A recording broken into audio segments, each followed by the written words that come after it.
தாய் தமிழ் உறவுகள் அனைவருக்கும் அன்பு வணக்கம். 2026 சட்டமன்ற தேர்தல் நெருங்கி கொண்டே இருக்கிறது. இந்த காலகட்டத்தில் ஒவ்வொரு கட்சிகளும் யாரோட கூட்டணி வைக்கலாம், எத்தனை தொகுதிகளை பங்கீடு செய்யலாம் அப்படின்னு பேசிட்டு இருக்காங்க. ஆனா நாம் தமிழர் கட்சி எப்போதும் போல தனித்தே இந்த தேர்தலையும் களமாறுறேன் அப்படின்னு சொல்லிட்டு கிட்டத்தட்ட ஒரு 100 தொகுதிகளுக்கு மேலான வேட்பாளர்களை அறிமுகப்படுத்தியிருக்காங்க. அதுல மிக முக்கியமான தொகுதியாக பார்க்கப்படக்கூடிய ஒரு தொகுதி எந்த தொகுதி அப்படின்னா வேதாரண்யம் சட்டமன்ற தொகுதி. என்ன காரணம் அப்படின்னா நாம் தமிழர் கட்சியினுடைய இளைஞர் பாசறை மாநில ஒருங்கிணைப்பாளர் இடும்பாவனம் கார்த்திக் அவர்கள் அந்த தொகுதியில போட்டியிடுறாரு. அது மட்டும் இல்லாம சமீபத்தில் அண்ணன் சீமான் அவர்கள் இடும்பாவனம் கார்த்திகை பற்றி ஒன்று சொல்லியிருந்தார். என்ன அப்படின்னா இளைஞர்களின் எழுச்சி நாயகன் இடும்பாவனம் கார்த்திக் அப்படின்னு. ஏன் அப்படின்னு ஒரு கேள்வி எல்லாருக்கும் வரும். மற்ற கட்சிகளை போல ஒரு புகழ்ச்சியான கட்சி இல்லை நாம் தமிழர் கட்சி என்றாலும் இடும்பாவனம் கார்த்திகை ஏன் இளைஞர்களின் எழுச்சி நாயகன் அப்படின்னு சொன்னோம்னா, கிட்டத்தட்ட இதே இடும்பாவனம் கார்த்திக் அவர்களை கடந்த 2012-13 காலகட்டத்தில் நான் பார்த்துருக்கேன். அப்போது அவருக்கு பெரிய அளவில் பேச தெரியாது, நிறைய பேரோட நெருங்கி பழக மாட்டாரு. அது மட்டும் இல்லாமல் ரொம்ப கூச்ச சுபாவம் கொண்ட ஒரு நபராக இருப்பார். ஆனால் இன்னைக்கு விவாதங்களில் இடும்பாவனம் கார்த்திக் வருகிறார் அப்படின்னு தெரிஞ்சாலே திமுக, அதிமுக, பாஜக, காங்கிரஸ் மற்ற எந்த கட்சியை சார்ந்தவங்களா இருந்தாலும் ஒரு மனசுக்குள்ள ஒரு பயம் ஒன்று வரும். இடும்பாவனம் கார்த்திக் இன்னைக்கு விவாதத்துக்கு வராரா அப்படின்னு. ஏன்னா அந்த அளவுக்கு இடும்பாவனம் கார்த்திக் தரவுகளோடு பேசுவார். ஏனென்று சொன்னால் அவர் உண்மையாகவே இந்த மண்ணையும் மக்களையும் நேசிக்கக்கூடிய ஒரு நபராக, ஒரு அரசியல் புரிதல் இருக்கக்கூடிய ஒரு நபராக நாம் தமிழர் கட்சியில் அனைத்து விவாதங்கள்லையும் ரொம்ப சிறப்பாகவே பேசுகிறார். அது மட்டும் இல்லாமல் மேடை பேச்சுக்கள்லையும் சரி இளைய சமுதாய பிள்ளைகளை கவர்ந்து இழுக்கக்கூடிய ஒரு மேக்னெட் பவராகவும் இடும்பாவனம் கார்த்திக் இருக்காரு. அதனால ஒரு ஸ்டார் தொகுதியாக நாம் தமிழர் கட்சியில் இடும்பாவனம் கார்த்திக் அங்கே போட்டியிடுவதனால ஒரு ஸ்டார் தொகுதியாக வேதாரண்யம் சட்டமன்ற தொகுதி பார்க்கப்படுகிறது. இந்த வேதாரண்யம் சட்டமன்ற தொகுதி பார்த்தீங்க அப்படின்னா தமிழ்நாட்டினுடைய 165வது சட்டமன்ற தொகுதி வேதாரண்யம் சட்டமன்ற தொகுதி. இந்த வேதாரண்யம் சட்டமன்ற தொகுதியினுடைய சிறப்பு அம்சங்கள் அப்படின்னு பார்த்தோம்னா, வங்க கடலோரத்தின் கிழக்கு மற்றும் தெற்கு திசைகளை கடற்கரையாக கொண்ட மாறுபட்ட நில அமைப்பை கொண்டது இத்தொகுதி. சதுப்பு நிலம், உப்பளம், வனவளம் என பல்வேறு சிறப்புகளை கொண்ட இயற்கை வளமிக்க பகுதியாக உள்ளது இப்பகுதி. பாசன பகுதி மட்டுமல்லாது மானாவாரி நிலப்பரப்பையும் பெருமளவு கொண்டு இப்பகுதியில் விவசாய பிரதான தொழில். நாகை மாவட்டத்தின் முக்கிய மீன்பிடி தலங்களில் ஒன்றாகவும் உப்பு உற்பத்தியில் மாநில அளவில் 2வது இடம் பெற்ற பகுதியாகவும் உள்ளது வேதாரண்யம் பகுதி. வேதாரண்யம் சட்டமன்ற தொகுதி அப்படின்னு சொல்லும் போது நமக்கு என்ன தோணும்னா, வேதாரண்யம் அப்படின்னா நமக்கு என்ன தோணும், வேளாங்கண்ணி இருக்கு, வேளாங்கண்ணிக்கு அடுத்ததாக வேதாரண்யம் இருக்கு. வேதாரண்யம் என்பது மீனவர்கள் அதிகமாக வாழக்கூடிய ஒரு பகுதியாக இருக்கு. அது மட்டும் இல்லாம உப்பு உற்பத்தியில தூத்துக்குடி நம்ம சொல்லுவோம், தமிழ்நாட்டில் அதிகமான உப்பு உற்பத்தியை தூத்துக்குடி பண்ணுதுன்னு. அதுக்கு அடுத்ததாக பார்த்தீங்கன்னா வேதாரண்யம் தான். இந்த வேதாரண்யம் சட்டமன்ற தொகுதிக்கு உட்பட்ட பகுதிகள் இருக்குல்ல, அதுல பார்த்தீங்கன்னா வேதாரண்யம் வட்டம், திருக்குவளை வட்டம், நத்தம் பள்ளம், புத்தூர், மணக்குடி, வடுகூர், நீர்முலை, திருவிடைமருதூர், கூத்தங்குடி, பன்னத்திரு மற்றும் ஆய்மூர் கிராமங்கள் ஆகியன இத்தொகுதியினுடைய அடக்கங்களாக இருக்கு. இந்த தொகுதியினுடைய மொத்த வாக்காளர்கள் அப்படின்னு பார்த்தோம்னா 1,90,345 2024 படி. இப்போது இந்த SIR இதெல்லாம் வந்ததுனால நிறைய வாக்காளர்கள் விடுபட்டிருக்கலாம், நிறைய வாக்காளர்கள் அங்கே சேர்த்திருக்கலாம். இதில் ஆண் வாக்காளர்கள் 93,346 பேரும், பெண் வாக்காளர்கள் 96,999 பெண் வாக்காளர்கள் இதில் இருக்காங்க. இந்த சட்டமன்ற தொகுதி வேதாரண்யத்தில் இதுவரை காங்கிரஸ் 4 முறையும், திமுக 6 முறையும், அதிமுக 4 முறையும் வெற்றி பெற்றிருக்கு.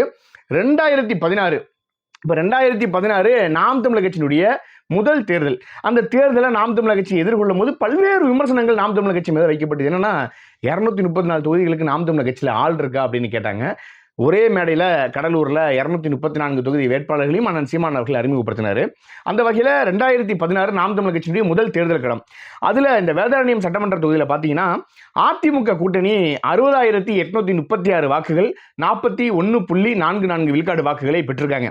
அடுத்ததாக இந்திய நேஷனல் காங்கிரஸ், அதாவது காங்கிரஸ் போட்டிட்டு இருக்காங்க திமுக கூட்டணியில். அவங்க பார்த்தீங்கன்னா 37,838 வாக்குகள், 25.77 விழுக்காடு வாக்குகளை பெற்றிருக்காங்க. பாஜக 37,086 வாக்குகள், 25.26 விழுக்காடு வாக்குகள்.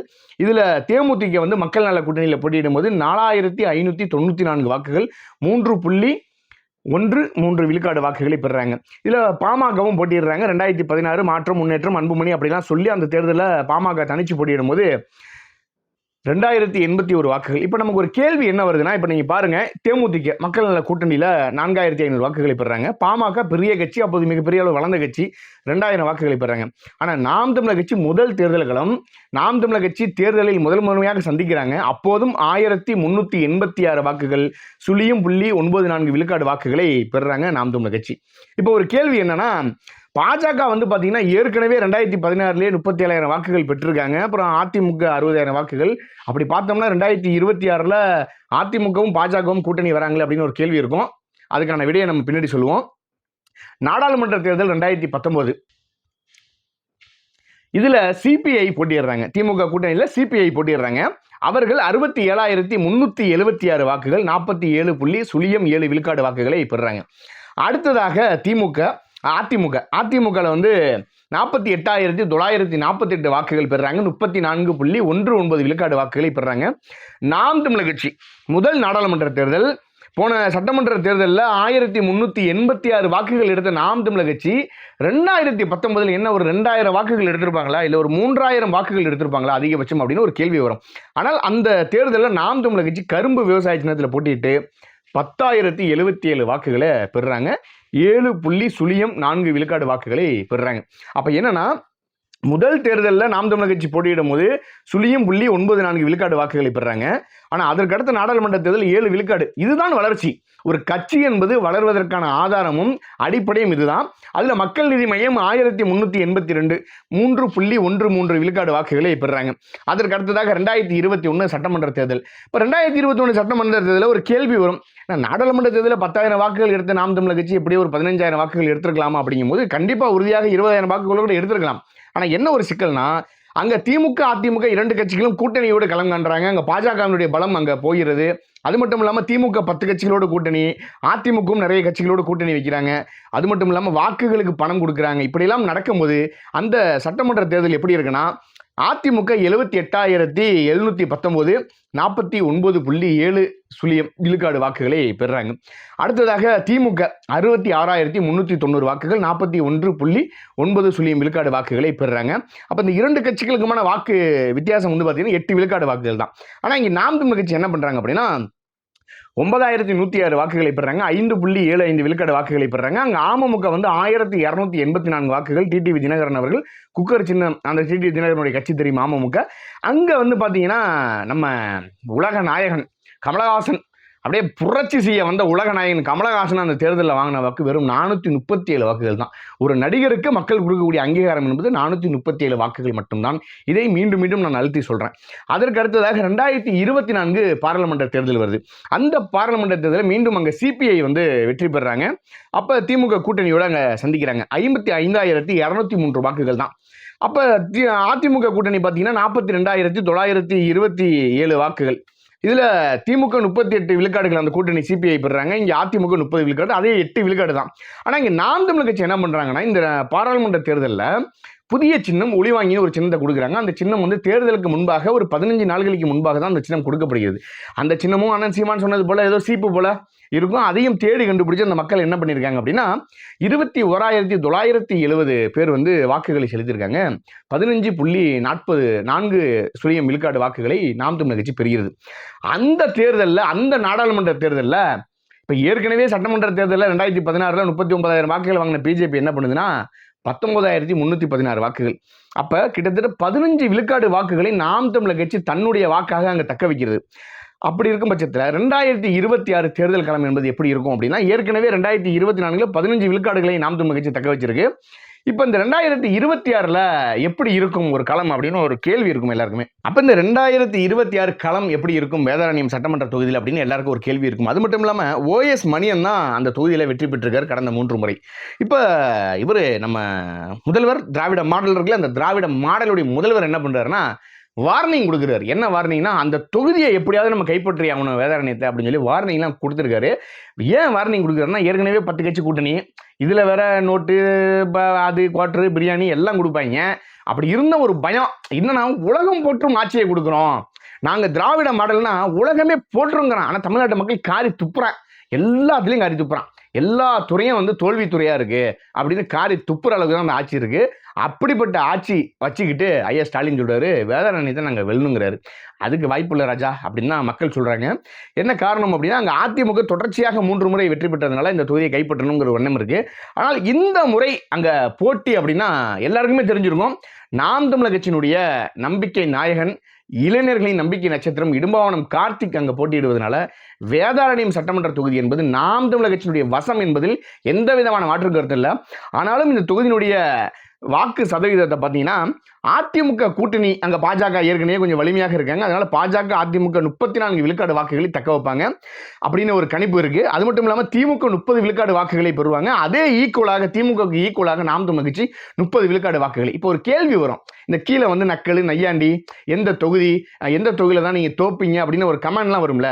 அதுக்கு என்ன காரணம்னா, நாம் தமிழர் கட்சியினுடைய 2016 வாக்கையும் 2019, 2021, 24 வாக்குகளை பார்த்து ஒரு அடிப்படை புரிதலோட எத்தனை விழுக்காடு வாக்குகள். இப்ப பாருங்க, ஒரு தோல்வி பெறக்கூடிய கட்சி எப்போதுமே ஒவ்வொரு தேர்தலையும் வாக்குகளை அதிகரித்துக் கொண்டே போவது. ஆனா நாம் தமிழர் கட்சி ஒவ்வொரு தேர்தலையுமே அதிகப்படியான வாக்குகளை பெற்றுக் கொண்டிருக்குன்னா அதுதான் நாம் தமிழனுடைய வளர்ச்சி, அண்ணன் சீமான் அவர்களுடைய வளர்ச்சி நம்ம சொல்ல முடியும். ஏன்னா இந்த மண்ணையும் மக்களையும் இனத்தையும் மொழியும் நேசிக்கக்கூடிய ஒரு கட்சியாக நாம் தமிழர் கட்சி இருக்கு. எல்லா பிரச்சனைக்கும் களத்துல போய் நாம் தமிழர் கட்சி நிக்குது. அது மட்டும் இல்லாம எல்லா பிரச்சனைக்கும் ஊடகத்துல பேசக்கூடிய நபராக இடும்பாவனம் கார்த்திக் இருக்கிறார். அதே போல மக்களுடைய பிரச்சனைனா களத்துல இறங்கி, கடந்த காலத்தில் கஜா புயலின் போது இதே இடும்பாவனம் கார்த்திக் அவர்கள் களத்தில் நின்று அந்த வேதாரண்யம் பகுதி மக்களுக்கு களத்தில் நின்று உதவி பண்ணாரு. அது மட்டும் இல்லாமல் சென்னை மழை வெள்ளத்தில் எப்போதெல்லாம் பாதிக்கப்பட்டாலும் களத்தில் போய் நிற்பாரு. நாம் தமிழர் கட்சியிலேயே ஒரு எப்படி சொல்வதுன்னா, நாம் தமிழர் கட்சி அனைவருமே வந்து ஒரு நல்ல களப்போராளிகள். அதில் ஆகச்சிறந்த களப்போராளி, ஆகச்சிறந்த ஒரு பேச்சாளர்னு ஒருவர் இருப்பார்ல, அவர் தான் இடும்பாவனம் கார்த்திக். அந்த இடும்பாவனம் கார்த்திக்கை வேதாரண்யம் சட்டமன்ற தொகுதியினுடைய ஒரு வேட்பாளராக அங்க நிறுத்துவதே அந்த மக்களுக்கு மிகப்பெரிய பெருமை. அது மட்டும் இல்லாம அவர் வெற்றி பெற்றுட்டார்னு வச்சுங்களேன், ஒரு சிறந்த தொகுதியாக இருக்கும். வேதாரண்யம் என்பது தமிழ்நாட்டின் ஒரு சிறந்த தொகுதிகளில் ஒன்று தொகுதியாக அது மாறும். அந்த அளவுக்கு இடும்பாவனம் கார்த்திக் அந்த மண்ணையும் மக்களையும் நேசிக்கிறாரு. தன்னுடைய வாழ்நாள் முழுவதும் இந்த இளைய சமுதாய பிள்ளைகள்லாம் சினிமா மோகத்துக்கு போவாங்க, இல்ல மது போதையில போவாங்க. ஆனா இடும்பாவனம் கார்த்திக் அவர்கள் ஒரு இனத்தை நேசித்து ஒரு இனத்தினுடைய விடுதலைக்காக இந்த அரசியல் களத்தில் நின்று தன்னையே அர்ப்பணித்துக் கொண்டு நாம் தமிழர் கட்சியில் பயணித்து இந்த இனத்தினுடைய விடுதலைக்காக எப்படியாவது களமாடணும், எப்படியாவது இந்த இனத்தை வந்து அடிமை சங்கிலியிலிருந்து உடச்சி வெளியே கொண்டு வரணும்னு சொல்லிட்டு தொடர்ச்சியாக போராடுறாரு. அதனால இடும்பாவனம் கார்த்திக் அவர்கள் இப்போது அந்த தொகுதியில போட்டியிடுவதனால 30 விழுக்காடு வாக்குகளை நாம் தமிழர் கட்சி தக்க வைக்குது. ஆனாலும் களத்துல போய் அங்க மக்கள்கிட்ட வாக்குகளை சேகரித்து அந்த மக்களுக்கு இன்னும் புரிதல்களை அதிகப்படுத்தி அங்கு ஏற்கலப்பை விவசாய சின்னத்தை கொண்டு போய் சேர்க்கும் போது கிட்டத்தட்ட அந்த 30 என்பது 40 விழுக்காடு வாக்குகளாக கூட மாறும். ஆனா சில பேர் நக்கல் பண்ணலாம், நையாண்டி பண்ணலாம். உங்களுடைய நக்கல்களும் நையாண்டிகளும் ஒருபோதும் நாம் தமிழர் கட்சி சிதைக்காது. நாம் தமிழர் கட்சியுடைய வளர்ச்சியை பார்க்கும்போது உங்களுக்கு எல்லாம் போறாம. 2016 கேட்டான் 234 தொகுதி வேட்பாளர் இருக்கான்னு கேட்டான். 2019 சீமான் இந்த தேர்தலில் கூட்டணி போயிடுவாருப்பான்னா. 21 நாம் தமிழர் கட்சி காலி ஆயிடும்னா. 24 ஐயோ நாம் தமிழர் கட்சி வந்து மாநில கட்சியாக அங்கீகரிக்கப்பட்டுருச்சுன்னு கதறான். ஆனா இப்ப ஐயோ எப்படியாவது ஒரு 5 சீட்டு ஜெயிச்சிருவாங்களா நாம் தமிழர் கட்சி, 10 தொகுதியில ஜெயிச்சிருவாங்களோ, அதுக்கு மேல ஜெயிக்க முடியாதுன்னு சொல்றான்ல. இதுதான் வளர்ச்சி. அப்ப என்னன்னா, நாம் தமிழர் கட்சி உறுதியாக வேதாரண்யம் சட்டமன்ற தொகுதியில வெற்றி பெறும். அந்த வேதாரண்யத்துல ஒரு நடிகருடைய கட்சி போட்டியிடுதுல, அவருடைய வாக்கையும் நம்ம சொல்லணும்ல, அவருக்கு 3 விழுக்காடு தான். என்ன காரணம்னா, வேதாரண்யம் என்பது முழுக்க மீனவ மக்கள் வாழக்கூடிய பகுதி. இதுவரைக்கும் எந்த பிரச்சனையும் விஜய் காலத்தில் நின்றது கிடையாது, நிக்க போறதும் கிடையாது. மக்களுடைய பிரச்சனையை பத்தி பேசவும் தெரியாது. தமிழ்நாட்டில் ஒரு 10 தொகுதியினுடைய பேரை விஜய் பேசுவாரா? 234 தொகுதியில ஒரு 10 தொகுதியோட பேரை வேணா பார்த்து படிக்கலாம். மதுரை கிழக்கு விஜய், மதுரை மேற்கு விஜய், மதுரை மத்திய தொகுதி விஜய், அந்த ஊர் விஜய், இந்த ஊர் விஜய், அப்படிதான் பேசலாமே தவிர மற்ற எதுக்கும் தமிழக வெற்றி கழகம் லாய்க்கு இல்லை. ஏன்னா அது அப்பேற்பட்ட ஒரு தற்குறி கட்சி. அந்த தற்குறியை வச்சு தனியாக நம்ம ஒரு 65 போடுவோம், அது அப்புறமா பார்த்துப்போம். இந்த வேதாரண்யம் சட்டமன்ற தொகுதியில் 3 விழுக்காடு வாக்குகளை தான் தமிழக வெற்றி கழகம் பதிவு செய்யும். இதை அடித்து உறுதியாக சொல்றேன். அது மட்டும் இல்லாமல் இந்த தொகுதியில் இடும்பாவனம் கார்த்திக் வெற்றி பெறுவார்.